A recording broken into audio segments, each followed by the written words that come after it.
dan juga berkati kami Tuhan. Ya teman-teman bermati kembali Tuhan, dan juga memohon pada melindungi kami semuanya, jauhkan segala penyakit dan membasahkan penyakit dan nama Yesus. Amin. Amin.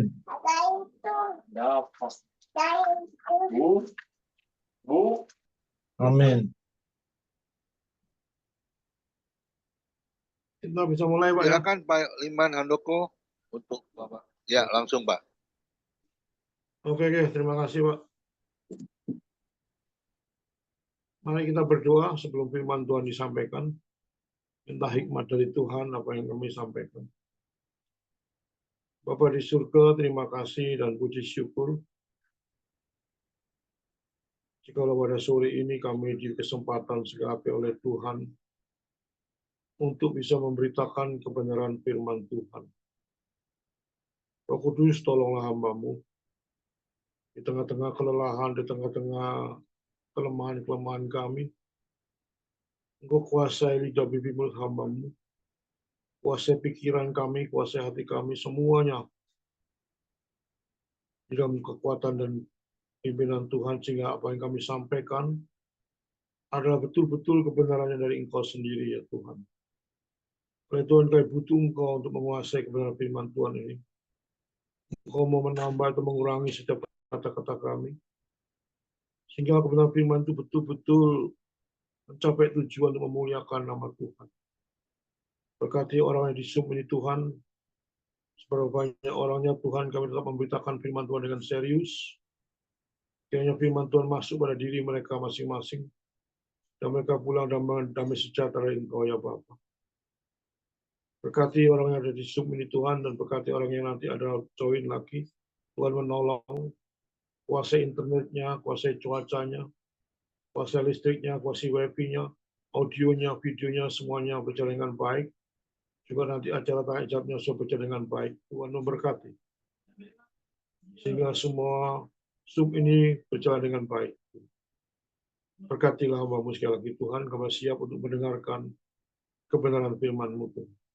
Dalam nama Tuhan Yesus, semua berdoa dan mengucapkan syukur. Yang percaya katakan, amin. Saudara, pada sore ini saya akan membawakan dalam akhir hidup Simpson, saudara. Saya minta Pak Koyuman nanti bisa membacakan ayat ini, Hakim-Hakim 16, ayat 1 sampai 22, Pak Koyuman.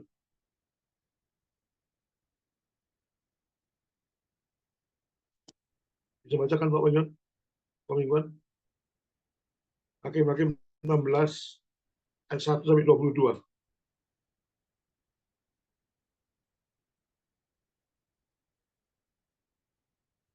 Pak Koyuman?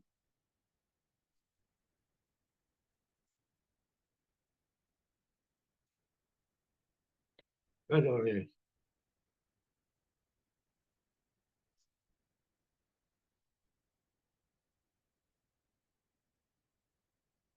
Bisa dengar Pak Koyuman? Pak, bagus. Bisa bacakan Pak? Hakim-Hakim 16, 1 sampai 22, Pak.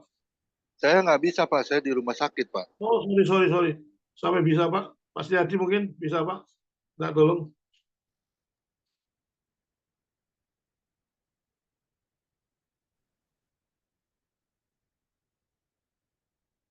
Minta salah satu yang membacakan. Hakim-Hakim 16, 1 sampai 22.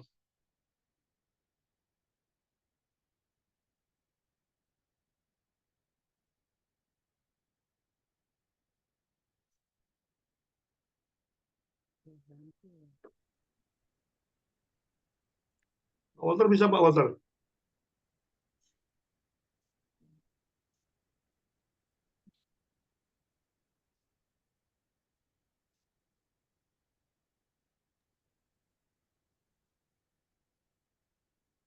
Mas Hadi, bisa Mas Hadi?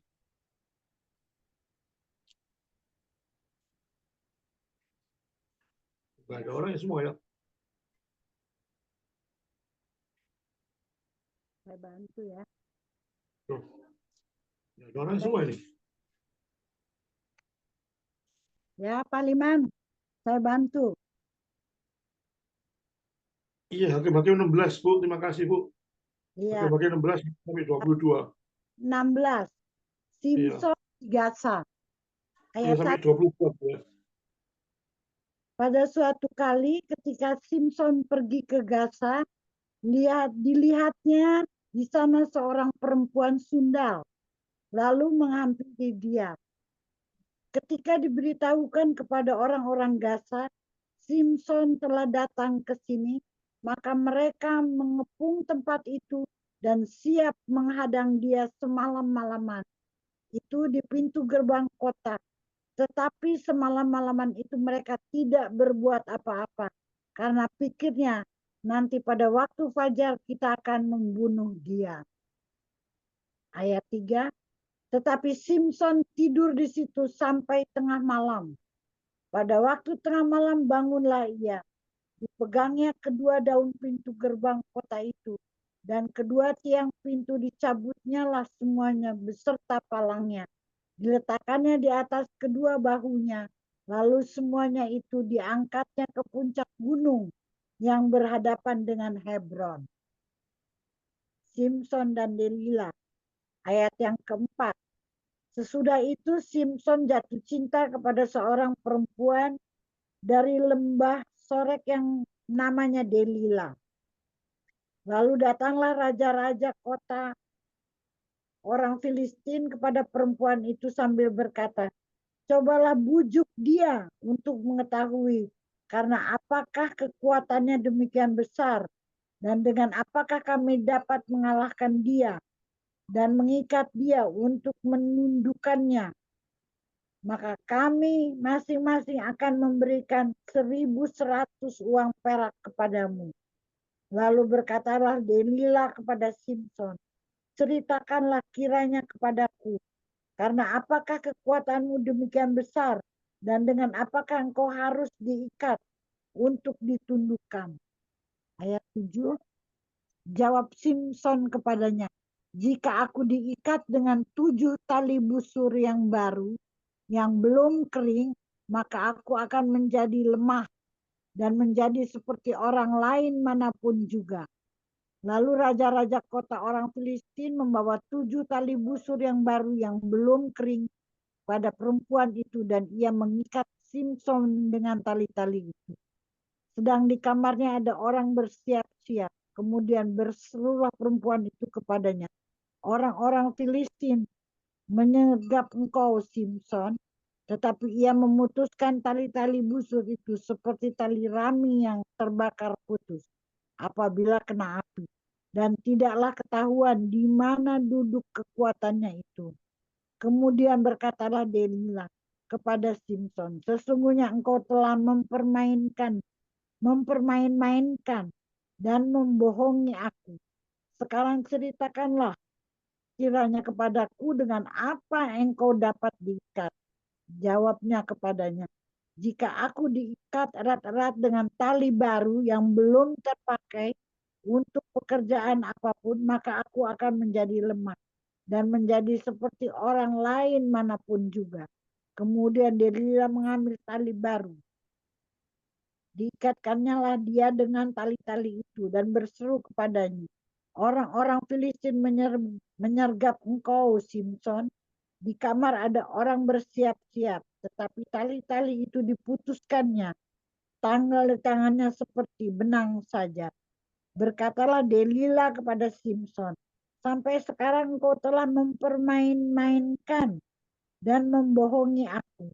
Ceritakanlah kepadaku, dengan apakah engkau dapat diikat? Jawabnya kepadanya, kalau engkau menenun ketujuh rambut jalinku bersama-sama dengan lungsin, lalu mengokohkannya dengan patok, maka aku akan menjadi lemah dan menjadi seperti orang lain manapun juga. Ayat 14, kemudian perempuan itu mengokohkan lagi tenunan itu dengan patok, lalu berserulah ia kepadanya, orang-orang Filistin menyergap engkau Simson, tetapi ketika ia terjaga dari tidurnya, disentaknya lepas patok tenunan dan lungsin itu. Berkatalah perempuan itu kepadanya, bagaimana mungkin engkau berkata, aku cinta kepadamu, padahal hatimu tidak tertuju kepadaku. Sekarang telah 3 kali engkau mempermain-mainkan aku dan tidak mau menceritakan kepadaku. Karena apakah kekuatanmu demikian besar? Lalu setelah perempuan itu berhari-hari merengek-rengek kepadanya dan terus mendesak-desak dia, ia tidak dapat lagi menahan hati, sehingga ia mau mati rasanya. Maka diceritakannya lah padanya segala isi hatinya. Katanya, kepadaku tidak pernah kena pisau cukur, sebab sejak dari kandungan ibuku, aku ini seorang nasir Allah. Jika kepalaku dicukur, maka kekuatanku akan lenyap daripadaku, dan aku menjadi lemah dan sama seperti orang-orang lain. Ayat 18. Ketika dilihat Delila bahwa segala isi hatinya telah diceritakannya kepadanya, disuruhnya lah memanggil raja-raja kota orang Filistin. Katanya, sekali ini lagi datanglah kemari, sebab ia telah menceritakan segala isi hatinya kepadaku. Lalu datanglah raja-raja kota orang Filistin itu kepadanya, sambil membawa uang itu. Sesudah itu dibujuknya Simson tidur di pangkuannya. Lalu dipanggilnya seorang dan disuruhnya mencukur ketujuh rambut jalinnya. Sehingga mulailah Simson ditundukkan oleh perempuan itu, sebab kekuatannya telah lenyap daripadanya. Lalu berserulah perempuan itu, orang Filistin menyergap engkau, Simson. Maka terjagalah ia dari tidurnya, serta katanya, seperti yang sudah-sudah aku akan bebas dan akan meronta lepas, tetapi tidaklah diketahuinya bahwa Tuhan telah meninggalkan dia. Orang Filistin itu menangkap dia, mencungkil kedua matanya, dan membawanya ke Gaza. Di situ ia dibelenggu dengan 2 rantai tembaga, dan pekerjaannya di penjara ialah menggiling, tetapi rambutnya mulai tumbuh pula sesudah dicukur. Terima kasih Bu Kris membacakan ayat yang cukup panjang. Tapi saya akan mencoba menyingkat, merevisi mengeksposisi ayat ini secara singkat saja dalam waktu yang pendek supaya sahabat mengerti makna pada khotbah Simson ini, saudara. Saudara, sebagai pendahuluan khotbah, saudara, Simson ini dengan Delila ada sesuatu yang begitu tidak beres, saudara. Di mana di saat pendahuluan khotbah saya, bahwa satu dosa itu akan menyeret pada dosa lain. Itu sudah prinsip, saudara. Simson main-main dengan dosa akan menyeret pada dosa lain. Dan kedua, bahwa Tuhan Yesus tidak kompromi dengan dosa apapun. Pada saat dia memilih Simson menjadi nasir, tapi kalau Simson melakukan suatu dosa, Tuhan tidak akan pernah kompromi walaupun dia seorang nasir. Itu pendahuluan saya, isi khotbah saya. Kalau kita lihat kisah kehancuran Simson ke tangan Delila adalah suatu cerita yang Alkitab yang paling terkenal. Siapa yang tidak mengerti ceritanya Simson dengan Delila, sampai ada lagunya Delila, ada karangan Tom Jones ya, sampai terkenal di mana-mana itu. Bahwa kisah antara Simson dengan Delila, sampai ada satu lagunya itu. Perpaduan antara cinta, seks, kekerasan, pengkhianatan, campur aduk dari satu dalam kisah Simson dan Delila. Setelah kita lihat kelemahan-kelemahan dari Simson itu apa? Saudara, Simson kalah, bukan jatuh atau kalah, bukan karena pencobaan-pencobaan yang terlalu berat. Tapi Simson jatuh karena dia bermain-main dengan dosa. Dan selalu menganggap remeh dosa itu. Sangat meremehkan dosa. Sehingga dia berbuat seenaknya sendiri. Tanpa memikirkan akibatnya. Dan dikatakan sering melanggar aturan-aturan Tuhan yang sudah diketahui sebelumnya. Dia seorang nasir. Sebelum dia jadi nasir sudah tahu bahwa diperintahkan oleh Tuhan, seorang nasir tidak boleh minum anggur. Seorang nasir tidak boleh memotong rambutnya sampai 40 tahun, sampai mati tidak boleh memotong rambutnya. Bahkan seorang nasir pun tidak boleh kawin campur. Tapi semua itu dilanggar oleh Simson. Karena menganggap aturan-aturan itu remeh dan menganggap itu dosa-dosa kecil. Di sini Simpson terlalu overconfident. Kalau saudara lihat di Hakim 16 yang Ukes tadi baca ayat 1-3, saudara. Dia terlalu confident, selalu menampakkan diri di hadapan musuh-musuhnya. Dia mencabut tugu pahlawan itu dengan kekuatan sendiri dan tunjukkan pada musuhnya bahwa dia itu orang kuat, saudara. Bahwa dia itu orang hebat, saudara. Itu Simpson. Merasa overconfident, merasa kekuatan itu melampaui batas-batas manusia biasa. Dia tunjukkan pada musuhnya bahwa dia seorang nasir yang dikuasai Tuhan. Saudara, akibat terlalu overconfident ini sangat mudah dipermainkan oleh seorang perempuan bernama Delilah. Saudara, hati-hati dengan overconfident ya. Menyebabkan kita itu buta pada kenyataan, saudara. Amsal 16 ayat 18 sudah baca sendiri nanti. Kesombongan itu awal daripada kejatuhan. Orang overconfident itu hati-hati, saudara. Merasa dirinya kuat di situ, pada saat merasa diri kuat itu jatuh. Itu ada 1 Korintus 10 ayat 12, saudara. Makanya hati-hati, ada berapa banyak orang Kristen jatuh dalam masalah ini, saudara. Sehingga kehilangan kekuatan pada rohani. Saudara, hamba Tuhan, apapun keadaan merasa dia besar, merasa dia paling hebat, sehingga overconfident itu nyata. Dia merasa hebat, semuanya dilakukan. Akhirnya dia merasa kesombongan itu keluar dan nampak. Di situ kejatuhan seseorang. Maka itu jangan sampai kita menjadi anak Tuhan yang overconfident. Apapun keadaan kita, walaupun kita besar sekalipun, walaupun hebat sekalipun, kita tetap mengakui bahwa di balik kehebatan kita adalah Tuhan, bukan kita. Dan kalau sudah mengatakan ini aku punya gereja, aku ini punya ini, justru di situ adalah kehancuran. Awal dari kegagalan manusia adalah satu kesombongan. Saudara, akan saya bahas 3 hal yang menjadi penyebab karena Simpson itu gagal. Ada 3 hal yang coba saya rangkum dan ayat yang cukup panjang yang Bu Grace tadi baca. Saya akan rangkum menjadi 3 hal. Apa sih menyebabkan Simpson jatuh bagi seorang nasir? Pertama, saudara, Simpson selalu punya kompromi moral. Dia selalu punya kompromi moral itu menyebabkan Simpson itu rentan pada dosa. Saudara, apa yang dimaksud dengan kompromi moral? Kompromi moral itu kita artikan secara sederhana ya, yaitu memberi ruang pada iblis. Saudara, mula-mula kita membuka sedikit ruangan pada setan. Tapi saudara tidak tahu setan itu orang yang makhluk yang begitu pandai, begitu licik, begitu pembohong. Begitu saudara memberikan ruang sedikit pada setan, setan itu pasti masuk. Dan masuknya bukan hanya ruang sedikit yang saudara buka, tapi dia akan menerombol terus pada masa yang begitu ruangan yang begitu lebih dalam lagi. Makanya hati-hati dengan iblis. Saudara berikan ruang sedikit aja pada iblis, saudara, dia akan masuk pada hidup saudara. Seringkali kita memberikan ruang, nggak apa-apa lah, cuma goda-goda aja. Nggak apa-apa lah, cuma makan siang saya dengan perempuan lain. Di situ awal kejatuhan seseorang. Hati-hati dengan dosa-dosa remeh-remeh. Dosa kecil-kecil itu hati-hati, jangan saudara remehkan. Dosa kecil akhirnya iblis masuk, terus masuk, saudara tidak kuasa. Saudara.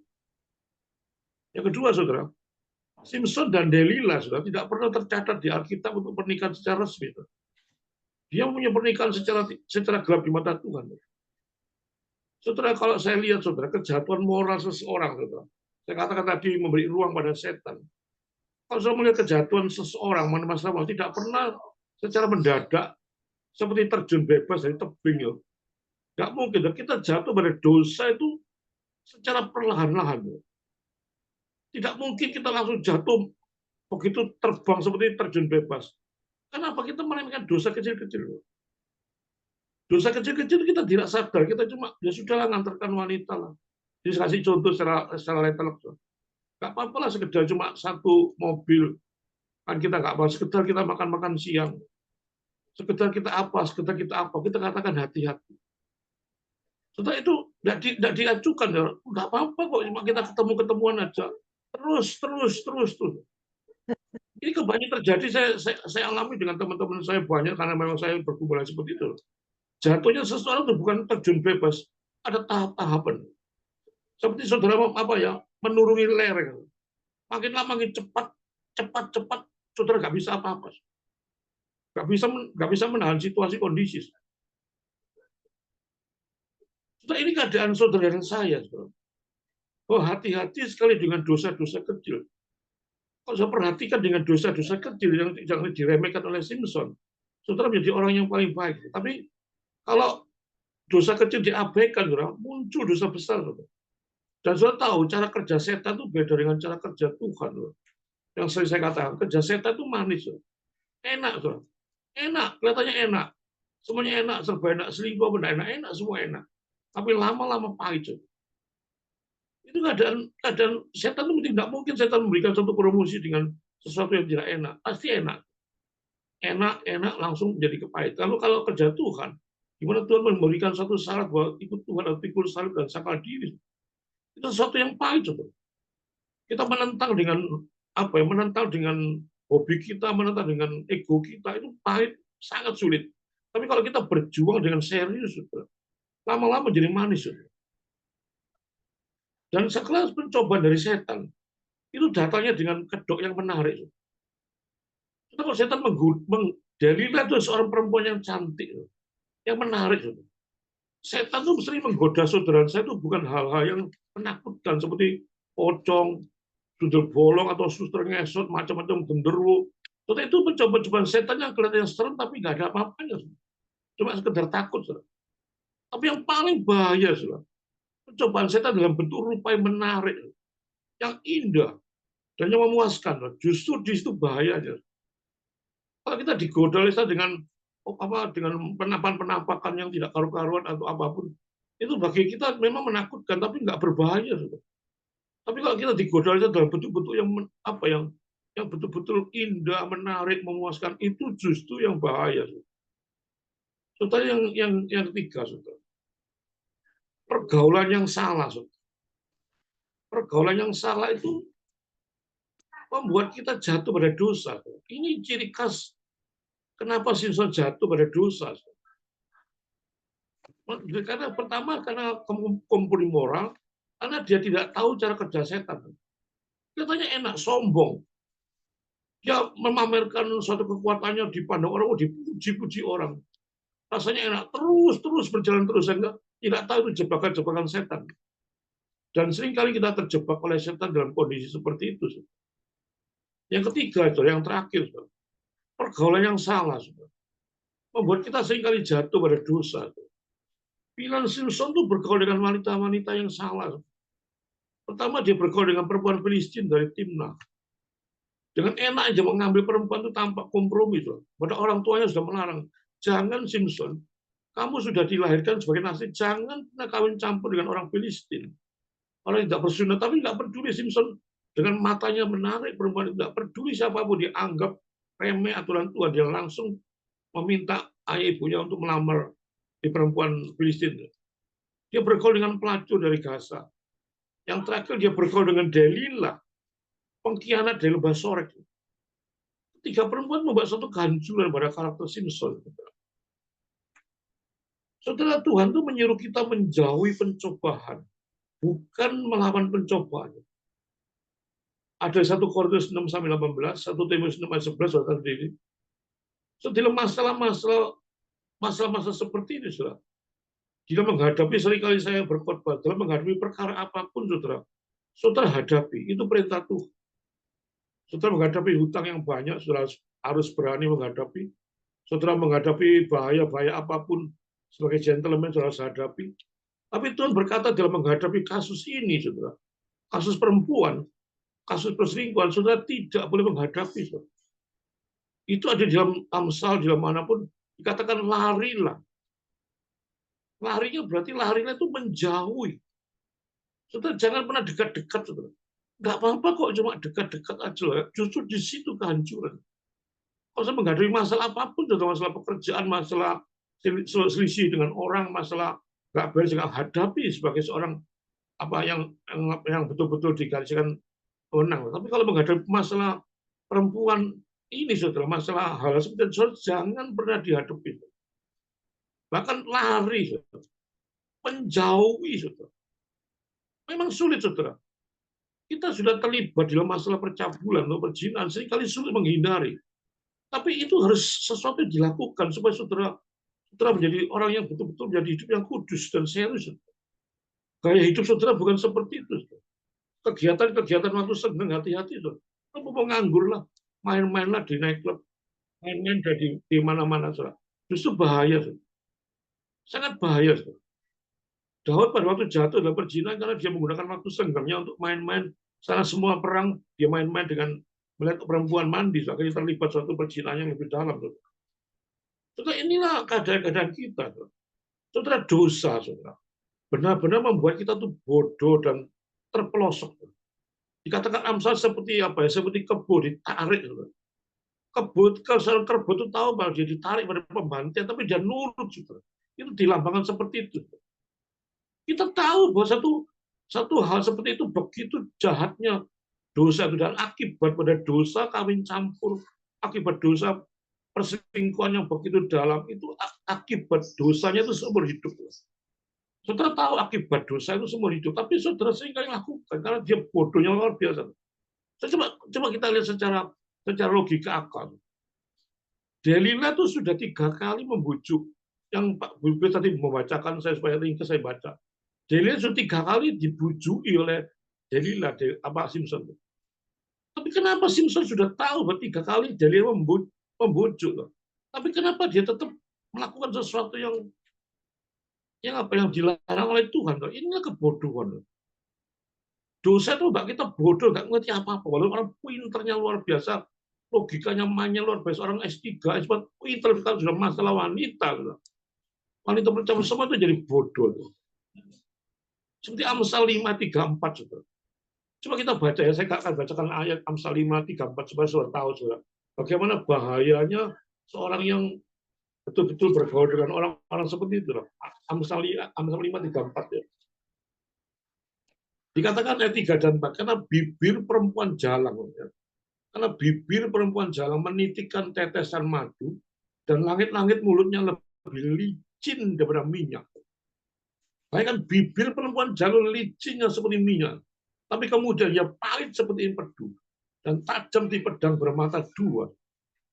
Ini diperingati, Amsal, kamu jangan hati-hati dengan perempuan-perempuan jalang, perempuan-perempuan asing. Mulutnya tuh licinnya seperti minyak. Bayangkan minyak itu licin, tapi lebih licin dari semut dan oil. Kata bahasa Inggris. Setelah bagaimana Simpson sudah tahu ditipu oleh Delia selama 3 kali. Kalau membaca Hakim-Hakim 16 tadi yang membuka baca ayat 17. Bagaimana mungkin Simpson tidur di pangkuan Delila, saudara? Begitu enaknya saudara dia tidur di pangkuan Delila, padahal dia sudah tahu 3 kali ditipu oleh Delila. Tapi tidak peduli Simpson. Dia tidur, saudara.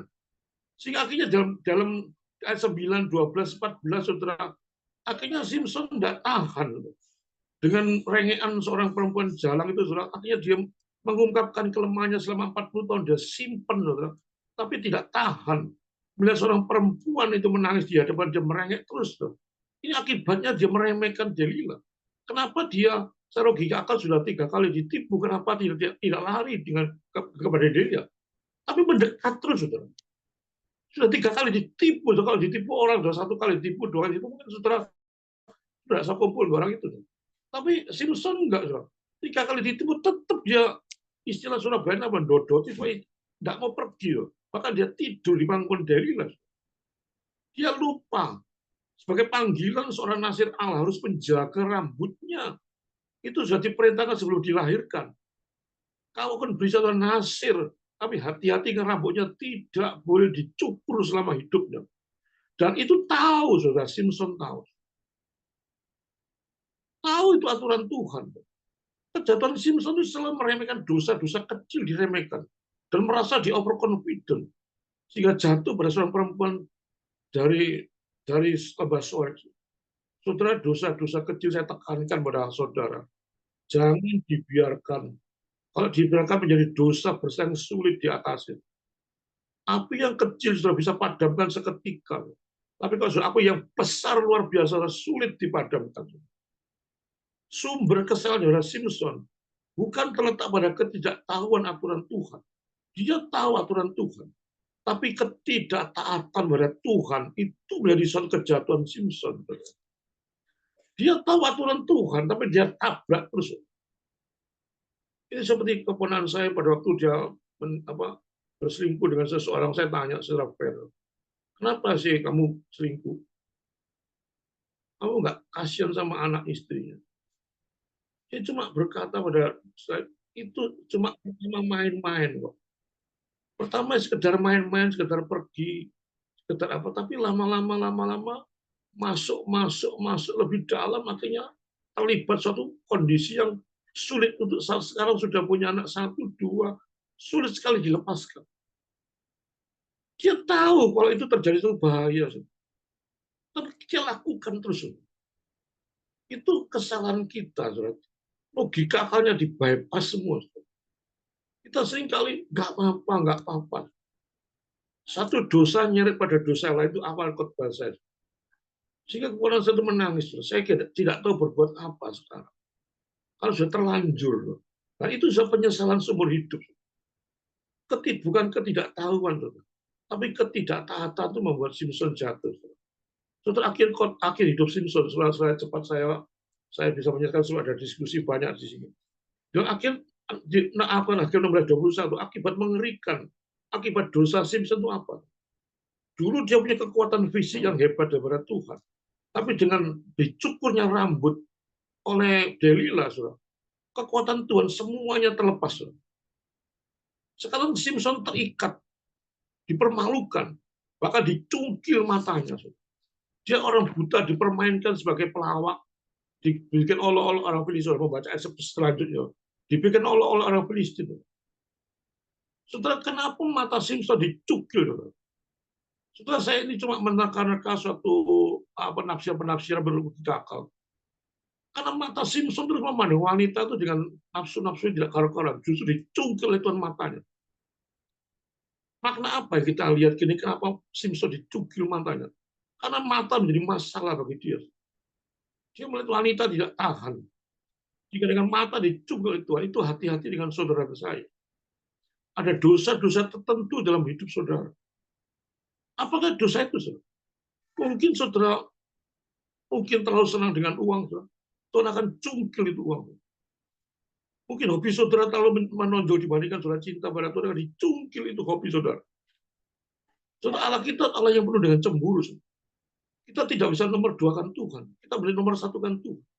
Sehingga apa menjadi kesenangan saudara? Kalau melampaui kesenangan kepada Tuhan, Tuhan pasti membereskan, pasti mencungkil. Jangan pernah saudara menomorduakan Tuhan. Itu banyak pengalaman saudara saya. Bagaimana saya bekerja, saudara, merasakan bekerja sesuatu yang menjadi nomor satu. Keuangan menjadi nomor satu, dicungkil semua keuangannya. Dan mata Simpson menjadi mata penyebab dosa, saudara, dicungkil oleh Tuhan. Saudara, tapi Tuhan itu mencungkil saudara saya itu dengan maksud-maksud yang baik. Saudara. Memang pada waktu dicungkil tidak enak. Saudara. Tapi disitulah justru kita pelajari pada Tuhan. Apa menjadi penyebab itu Tuhan akan... Memang kalau betul-betul anak pilihan, pasti dihancurkan oleh Tuhan. Kalau bukan anak pilihan, ya pasti dibiarkan oleh Tuhan. Kalau anak pilihan, pasti Tuhan kejar. Dan kan dicungkil oleh Tuhan, walaupun sakit. Tapi ujung-ujungnya menyenangkan Tuhan. Terakhir khotbah saya secara singkat, secara sederhana. Hati-hati semua ada waktunya. Jangan merasa hebat. Jangan merasa kebal pada dosa. Oh, saya orang hebat. Saya orang pintar, saya tidak peduli. Nggak apapun, terus lakukan, ada waktunya. Terus saya menjadi orang yang sombong, saya orang kaya, nggak mungkin saya melarang. Sombongnya lebih ampis. Jangan main-main dengan dosa. Dan saudara lihat berakhir khotbah Tuhan itu maha kasih. Iya, tapi ingat juga bahwa Tuhan itu bisa murka. Dosa Simpson sudah mentok, saudara. Sudah dibilangi, dinasihati seringkali nasihat orang tua, tapi dia tidak peduli, saudara. Pada terakhir dia dipotong rambutnya, dihilangkan semua kekuatan pada Simpson. Dan Simpson menjadi orang yang paling dipermalukan. Cungkil, diolok-olok, diejek, bahkan disuruh menggiling makanannya. Saudara, hati-hati dengan dosa. Perhatikan dosa-dosa kecil apa yang saudara saat ini ada. Jangan sampai dosa menjadi besar, saudara. Sebelum besar, saudara harus membuat itu setelah tidak tinggalkan semuanya. Saudara, biarlah firman yang singkat membuat saudara menjadi makin serius pada Tuhan, bahwa hati-hati dengan dosa kecil. Hati-hati dengan aturan-aturan Tuhan, jangan saudara pernah langgar. Saudara, aturan-aturan perkawinan sudah dikatakan, hendaklah kamu sebagai saudara seiman, pasangan saudara sebagai seorang seiman. Tuhan tidak melarang pasangan sebangsa. Kemarin saya dengar khotbah kemarin ada orang kawin lain sinode dilarang. Itu sesuatu yang tidak karu-karu pendetanya. Tuhan tidak melarang orang kawin antar bangsa. Orang Cina kawin dengan orang Batak, orang Madura kawin dengan orang Perancis, orang siapapun, orang Madura tidak dilarang oleh Tuhan. Tapi yang dilarang oleh Tuhan adalah kawin campur, kawin antar keyakinan agama. Saudara, perbedaan keyakinan agama itu dilarang oleh Tuhan untuk menjadi pernikahan, bukan antar bangsa, antar sinode, atau antar apapun. Biarlah firman Tuhan menjadikan saudara makin hati-hati dalam sikap hidup saudara. Jangan tiru kondisi-kondisi Simpson. Tapi betul-betul saudara patuh pada Tuhan. Amin, saudara. Mari kita berdoa, kita selesaikan firman Tuhan. Kita tunduk kepala, kita merenungkan firman Tuhan secara singkat. Bapa di surga, terima kasih dan puji syukur. Kami membutuhkan firman Tuhan bagaimana akhir hidup Simpson.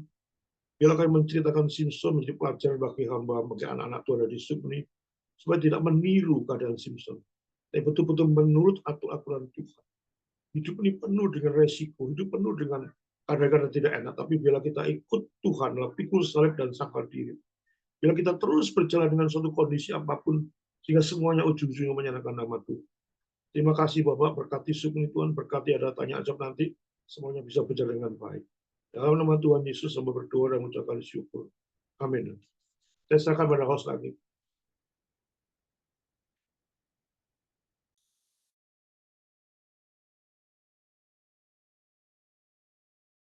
Ya, terima kasih. Ya, Pendeta Limanandoko yang sudah menyampaikan isi hati Tuhan. Boleh dibantu doa syafaat Ibu Grace Mail?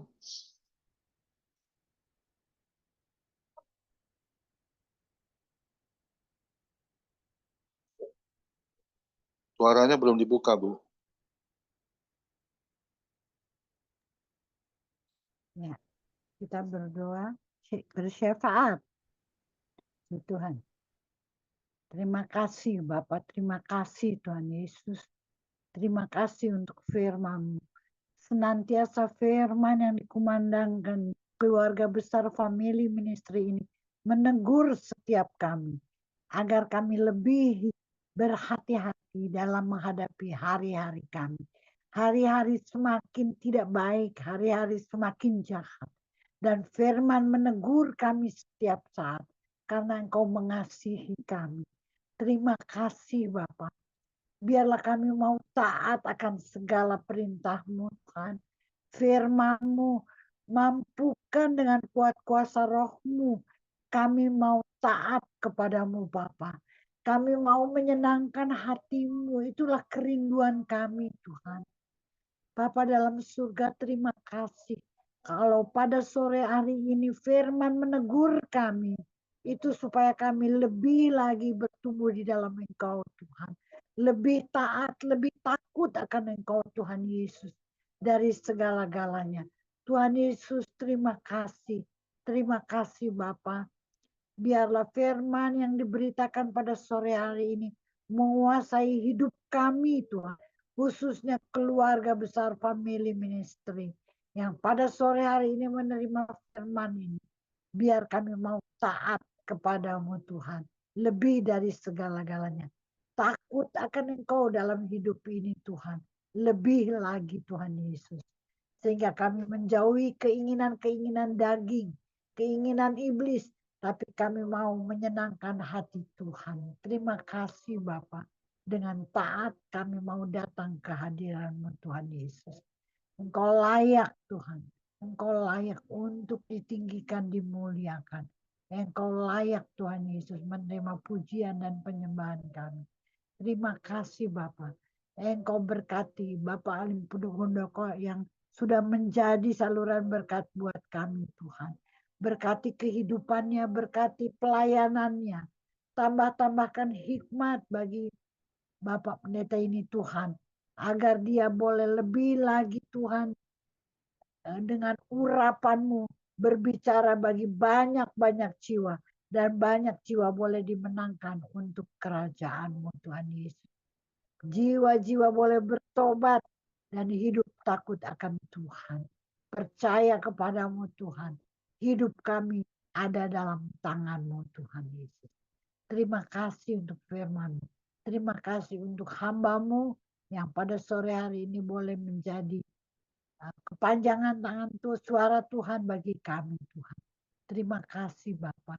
Terima kasih juga untuk hamba-Mu Bapak Pendeta Komingguan, Pak Hendra Winata yang selalu setia menjaga persekutuan kami, persaudaraan kami di dalam family ministry ini. Kami mau Tuhan saling menegur Tuhan, bahkan supaya kami lebih lagi mengenal Engkau lebih dekat lagi, lebih takut akan Tuhan dan menjauhi dunia ini Tuhan, keinginan-keinginan daging. Tuhan Yesus, kami percaya Tuhan, Engkau akan menyediakan masa depan yang penuh dengan kebahagiaan, penuh dengan damai sejahtera. Biarlah kami mempunyai pedoman dalam hidup ini, mencari kerajaan Allah, bukan mencari keinginan dunia, tetapi mencari Allah, mencari kerajaan-Mu terlebih dulu dalam hidup ini. Maka segala kebutuhan kami percaya Tuhan menyediakan semuanya. Kami serahkan Tuhan, Bapak Gembala, Pendeta Komingguan, dengan Bapak Hendra Winata, semua seluruh keluarganya ke dalam tangan-Mu. Pelayanannya Tuhan, kesabaran dalam melayani kami, keluarga family ministry Tuhan Yesus.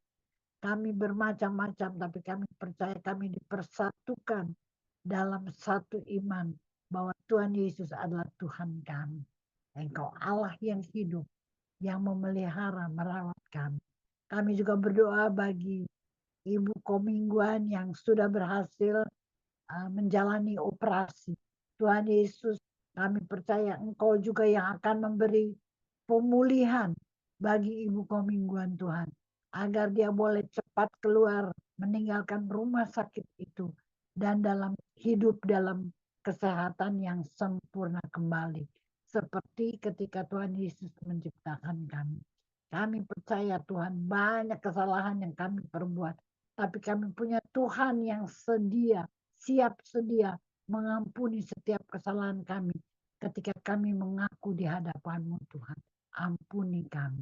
Kami percaya Ibu Komingguan akan pulang kembali ke tengah-tengah keluarga. Tuhan Yesus menyempurnakan, memulihkan kesembuhan, memberikan bagi Ibu Komingguan. Terima kasih Tuhan Yesus. Terima kasih Bapa di dalam surga. Kami juga berdoa bagi keluarga besar family ministry. Tuhan berkati, khususnya yang sore hari ini menerima firman-Mu.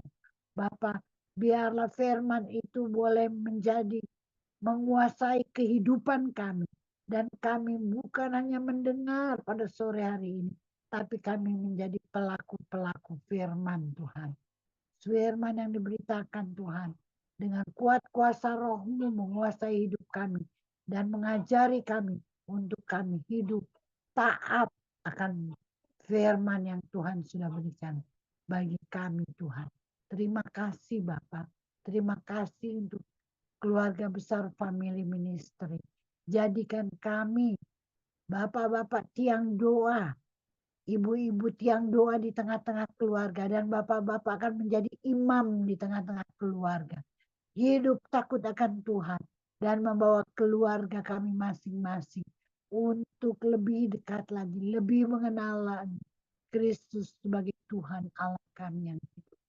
Terima kasih Tuhan. Engkaulah juru selamat kami Tuhan Yesus. Kami juga berdoa bagi pemimpin-pemimpin kami, bangsa Indonesia juga Tuhan. Engkau berikan banjir pertobatan Tuhan.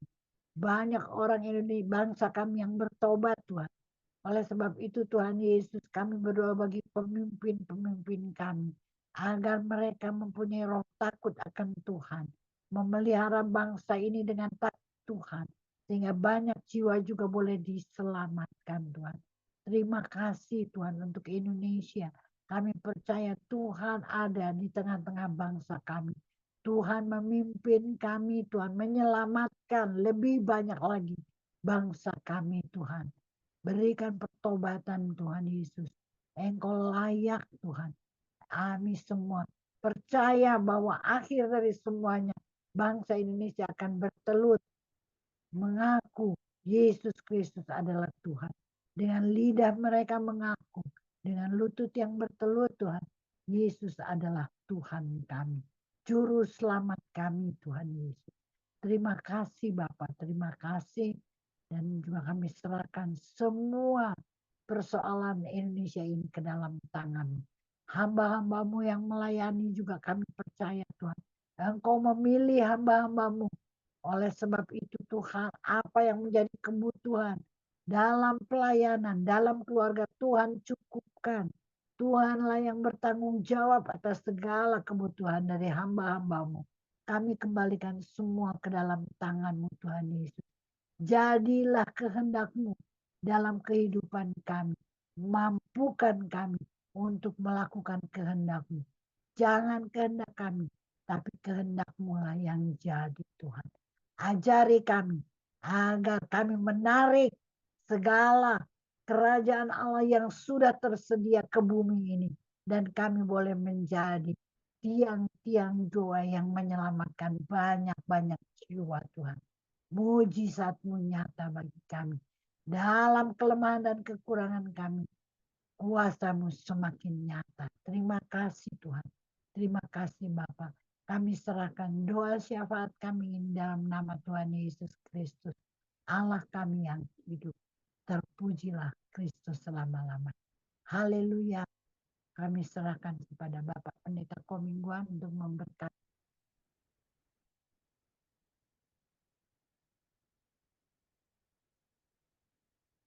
Bapak Pendeta Komingguan atau Pak Limanandoko mungkin yang memberkati kami.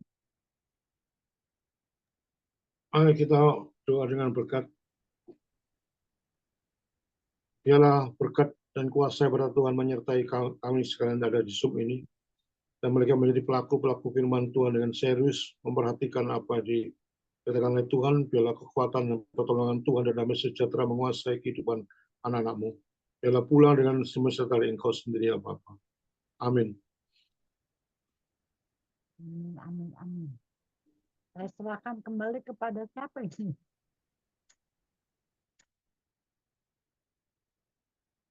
Pak Komingguan nggak ada ya? Pak Joni juga nggak ada. Ya, silakan Pak Anpal untuk bantu bincang-bincang Pak Anpal. Pak Anpal dari Bali. Makasih ya Pak Liman Handoko. Oh, sama-sama Pak. Yang sudah melayani juga Bu Grace yang sudah doa syafaat. Silakan Pak Anpal. Oke, Tuhan Yesus baik. berkati. Terima kasih. Salam Pak Liman. Terima kasih sudah berkati lewat firman Tuhan malam hari ini. Di Bali sudah gelap ini Pak. Ya, jadi temanya apa ini Pak? Mengenai Simpson Pak ya? Iya Pak, Simpson Pak. Apa nih temanya Pak? Mungkin bisa disampaikan. Akhir hidup Simpson Pak. Bagaimana Simpson Oh, jatuh. akhir hidup.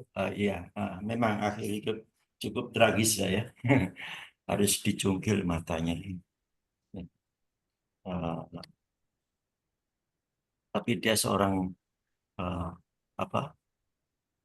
seorang pahlawan ya, pahlawan besar ya, termasuk ya. Dia banyak membunuh orang Filistin ya. Dia suka mencari gara-gara dengan orang Filistin. Kita tahu Filistin sangat jahat ya, suka mengganggu orang Israel. Bahkan perjalanan pulang orang Israel dari Mesir untuk menuju tanah perjanjian itu Filistin paling satu-satunya paling getol ya.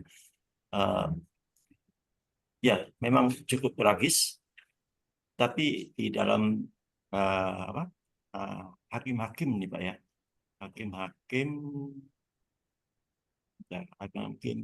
16, hakim-hakim 16 ayat 28 ya. Di situ sangat menarik sekali ya. Mungkin saya bisa membacanya. Hakim-hakim 16 ayat 28. Walaupun kondisi Simpson sudah ya di ujung tanduk, seakan-akan tidak ada harapan ya seakan dia sudah mengalami kejatuhan ya, tetapi dia Iya. masih berseru kepada Tuhan. Sudah dicungkil, ya dibelenggu, dipermalukan, disuruh dijadikan pelawak, macam-macam ya, ditertawakan. Di sana ada 3.000 orang ya. Disebutkan di dalam acara itu, dia benar-benar ditelanjangin ya. Tapi dia masih berseru. Berserulah Simpson kepada Tuhan, katanya, ya Tuhan Allah, ingatlah kiranya kepadaku dan buatlah aku kuat. Jadi dia masih mengharapkan ya, dia tidak sampai jatuh tergeletak ya. Dari sini kita dapat suatu pembelajaran ya. Ya, maaf ini hanya sekedar untuk melengkapi apa yang disampaikan oleh Pak Liman tadi ya. Jadi ini Hakim-Hakim 16 ayat 28. Ini sebab mengingat ya, kalau kita mengalami kejatuhan, mulut kita ini tidak bersuara ya. Ya, tidak mampu bahkan bergerak apapun ya mulut kita. Kita hanya tertunduk, lesu, letoi ya, dan lemes ya. Tapi Simpson masih mempunyai pengharapan dan akhirnya diwujudkan ya. Ya. Jadi dia kemudian Simpson merangkul kedua tiang yang paling tengah. Perhatikan di sini, paling tengah ya. Kedua ini tiang utama kalau tidak salah ini ya. Tiang yang paling tengah penyangga rumah itu lalu bertopang kepada tiang yang satu dengan tangan kanannya dan kedua tiang tangan yang lain dengan tangan kirinya. Jadi akhirnya rumah itu ambruk dan semua seisi orang yang di situ semuanya binasa, termasuk Simpson. Ya. Jadi ini luar biasa. Ya masih saja dia dapat melakukan sesuatu ya, masih berseru kepada Tuhan. Baik, terima kasih Pak Liman. Ya, kita masuk dalam bincang-bincang. Di sini ada Bu Grace. Mungkin saya berikan ladies first ya. Bu Grace, silakan. Salam Bu Grace. Salam sehat. Ya, salam sehat. Terima kasih. Terima kasih Pak Liman. Ya, ini Terima kasih. menegur kita ya, supaya kita taat. Ini kan tadi dibilang 3 hal. Kompromi moral, pernikahan yang tidak pernah terjadi. Itu kalau orang Ambon banyak itu Pak, baku piara dibilangnya. Nggak pakai itu. Ini dulu coba-coba Pak. Kalau cocok, lanjut. Kalau nggak cocok, masing-masing. Itu Pak. Itu masih ada. Pergaulan yang salah juga ya Pak ya. Lingkungan. Tapi sekarang firman Tuhan, hamba-hamba Tuhan banyak bicara tentang gay Pak. Justru katanya zaman dulu kita jaga anak perempuan kita. Tapi sekarang justru kita harus jaga anak laki-laki kita katanya Pak. Karena pergaulan. Jadi kita pikir laki sama laki nggak apa-apa. Nggak bahaya. Perempuan sama perempuan juga nggak bahaya. Tapi akhirnya kita lihat Sodom dan Gomora itu Pak. Ya pergaulan yang tadi Bapak katakan pergaulan yang salah. Itu. Sekarang hamba-hamba Tuhan banyak pendeta-pendeta bicara tentang itu Pak. Jangan pikir kalau anak laki lalu dibiarkan aja. Oh, justru sekarang katanya anak laki-laki harus dijaga. Kita menganggap bahwa laki sama laki nggak apa-apa dong. Yang justru kita harus jaga perempuan jangan sama laki-laki.